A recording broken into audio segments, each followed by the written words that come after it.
Hey guys, welcome back to She Knows. We're here with Tom and Kristen from Vanderpump Rules. How are you guys? Good. How are Great. you? How you doing? Good, I'm good. So episode 2 airs tonight. Without giving too much away, what can you tell us about this upcoming season? Wow. It's going to be a little uncomfortable. Okay. At times, very intense, very much more intense, more so than last season. You're gonna get to know us a lot more, like, you know, besides just. It's not the Jackson Stassi saga Okay. for the entire season. Well, that's Yeah. nice. That's refreshing. A lot of different storylines this season, a lot of secrets, a lot of lies, a lot of reveals. It was a hell of a summer. Wow. So Yeah. you guys shot in the summer. Yeah. Okay. It's not a Tom and Kristen saga, is it? Just a tad. A little bit. Yeah, a little bit. You kind of saw that on episode 1. It'll continue on from there. So. Okay. Yeah. So where does your relationship stand with Stassi? I know last season that was kind of the main turmoil. Well, I mean, Stassi really has kind of calmed down a little bit. You know, especially this season versus last season. I don't know if it was the fact that she watched herself on TV or got, you know, hell from pretty much everyone that came into the restaurant. But she has calmed down quite a bit.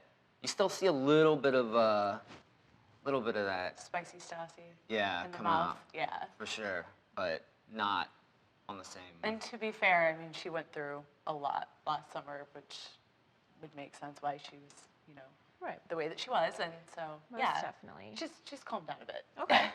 So, do you ever get any big super fans in the restaurants? You're like, I'm just trying to do my job here, and they won't leave you alone. Yes. Yeah. Really? What's the craziest? That guy that was hyperventilating like a couple weeks ago. Oh, for me. no. And Ken and Lisa happened to be sitting like very near their table, and then it was just he lost it. They drove from Wisconsin, I think. Like That's quite a drove ways. to LA to come to SUR, and he like couldn't breathe, and it was like, can I have a hug? Can I have another hug? I can barely order my food, and will they say hello to me? I can't believe you actually work here. It's true. What would you like to drink? That hug. That is But great. without them, we wouldn't have a show. So. Yeah. How entertaining. Yeah. What a fun job. Speaking of your job, how is it working at SUR and with Lisa and Ken? It's, you know. I mean, I've been at SUR for 6 years, so like- it's, you know, as much as I claim to hate it sometimes and complain or whine, I could not imagine working anywhere else while I can have to continue to do like a serving job. Ken's fantastic. Lisa's a little tough on me, but you know, I deserve it once in a while. Ken's pretty chill. He's a nice guy. Like after I get done working, we'll crack a beer, hang out, you know, just talk. He's just really chill, down to earth. Lisa is funny sometimes. You know, it'll be really busy in the restaurant. She's just like, Tom, come here. Like there's a fire or something in the other room. She'll be like, did you see those flowers over there? They look horrific. You need to cut those and da-da-da. And I'm like, oh, Lisa, I have a full bar. I need to make drinks right now. Like, it's pretty funny. She knows the way she wants things. Yeah. Better damn well do it. But Lisa is very professional, and she brings this sort of air to SUR and to Villa Blanca that I mean, it's just her trademark. Yeah. Yeah.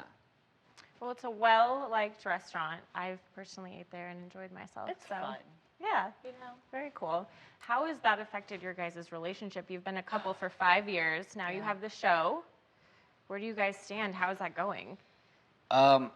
You know, It's a tough ride. yeah, we're not gonna lie. I mean, it really does add so much more stress on a relationship. I mean, Everything that happened, and that was with or without the cameras being around, but it's like you can't just let it go. When something happens, we have to keep talking about it, and then while we're filming, and then it airs, and you have to talk about it some more. So I think for me, that's the hardest part, is you can't really just let things go, and you know, watching the episodes, it brings up old feelings, and you want to kind of Close that door, but you relive it every time it airs. yeah. Wow. And it really amplifies things. And as well as the fact that, like, we live together, we work together, and we're filming a reality show together. It's like there's times, especially when the drama is really, like, whoosh, Yeah. It's like you can't get away. It's like sometimes you just want to like. Take a shower so you can be alone. Yeah, exactly. Wow. I say that with all the love in the world. Yeah, I understand. Do you have a special thing you do where you can just go and de-stress together or maybe separately, or is it just the shower? It's your music, your man cave. Yeah. Our second bedroom was turned into Tom's man cave, so he can always run in there because I'm not going anywhere near it. Sometimes we like to just go out, have dinner, or do something and not tell anybody at all. Or just hang out with people that are Have completely... nothing to do with the show that don't work at SUR. Yes. We kind of have that other group of friends They're where disconnected. we don't have to talk about it. We don't have to talk about Jackson Stassi, and we don't need to talk about Sheena and Lisa or whatever fight we're in at the moment because they don't really know and they don't care. So that, you know. It's refreshing, I imagine. A little bit, yeah. It's really refreshing. So aside from the reality show, you guys must be really busy as actors, both of you. What do you have in the works coming up? Anything? You want to jump on it? Well, I mean, it's funny. Me and Kristen have actually done 3 movies together. We have one that's in post-production called Documenting Trouble, Okay. which follows around like gangs in LA. It's pretty cool. Wow. But it's a mockumentary. yeah, basically. yeah. And And then then we 23 Minutes of Sunrise we did with Eric Roberts and Nia Peoples from Pretty Little Liars, and that's on Amazon, iTunes, Netflix, Redbox. Yeah, and then we Right did. Behind Your Eyes. Yeah. Which was my first feature. Yeah. It's same kind of outlets: Netflix, Amazon, Redbox. Right. We have this deal where like, if I get a part or she gets a part, you have to hire both of us. Oh, okay, cool. Or a I'm package just, deal. I'm just kidding. It's seriously weird how it's worked out that way, but it has. It's been great. Well, because it helps when one of us Gets an audition, there's always like a girlfriend or a girl leading role, so I or can just just kind something of pass like it on, or hey, she can pass it so on. if you have to one of Yeah. our agents, like if you know another role, he'll probably audition, and it's just a natural chemistry that's worked for us, obviously. Yeah. Huge How stretch to play a convenient. couple sometimes. Right? That's awesome. And then I have music going on as well. Working with the producer from London, James Kennedy. He's really great. You'll see my band as well on the show this season. Well, thanks for coming in, guys. It was a pleasure having you. Thanks for having us. Yeah, thanks for having us. Of course. I Make like sure this to couch. I feel very at home here. Yeah. You can stay as long as you want. Nice. Awesome. Make sure to tune in tonight for episode 2 on Bravo. It airs at 9 p.m.